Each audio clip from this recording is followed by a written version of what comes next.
स्वागत है आपका इंडिया न्यूज पर। और इसी के साथ रक्षा विशेषज्ञ हमारे साथ हैं रिटायर्ड मेजर मोहम्मद अली शाह जी। बहुत बहुत स्वागत है सर आपका भी इंडिया न्यूज पर।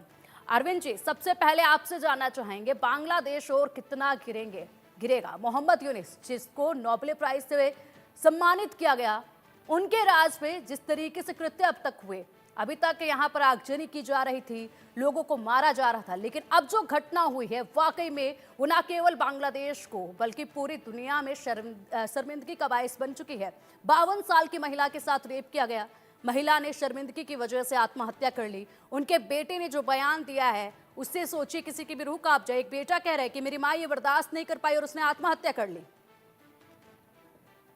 बिल्कुल सही कहा आपने। आपने एक बहुत ही अच्छी बात बोली, वो ये कि मोहम्मद यूनुस कितना गिरेंगे। यह सच है, अगर मोहम्मद यूनुस की सारी राइटिंग्स को देखें, तो उससे ये अंदाज लगता है कि वह ऐसे व्यक्ति तो बिल्कुल ही नहीं थे। पर वो क्यों गिर रहे हैं, इसकी एक वजह है।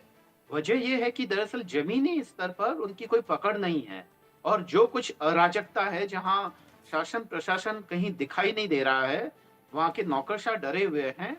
तो ऐसी स्थिति में जो बांग्लादेश की जो सरकार है, वो अपने आप को प्रधानमंत्री नहीं बोल के वो बांग्लादेश की अंतरिम सरकार के सलाहकार बोल रहे हैं और मूलतः वो भी प्रजातांत्रिक तरीके से चुनी हुई सरकार नहीं है।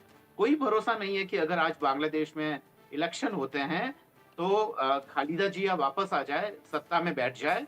तो ये सारी चीज़ें हैं।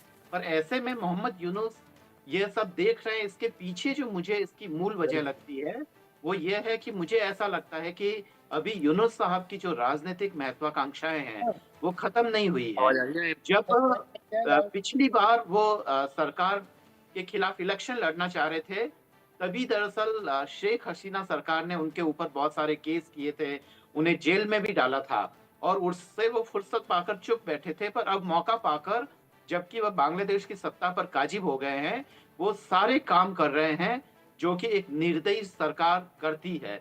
तो ऐसे में आप बिल्कुल ठीक कह रही है कि और कितना गिरेंगे, इसकी कोई सीमा नहीं है। जी। 1971 जैसे हालात बांग्लादेश में बनते नजर आ रहे हैं। जिस तरीके से वहां पर उस वक्त जो घटनाएं हुई थी, धीरे धीरे बांग्लादेश उसी की तरफ बढ़ता नजर आ रहा है और ऐसे में वाकई में कड़ा कदम उठाने की अब बहुत जरूरत महसूस होती है, जिस तरीके से घटनाएं लगातार वहां से निकलकर सामने आ रही है। आलिशा जी, आपका रुख करेंगे, क्या कहेंगे?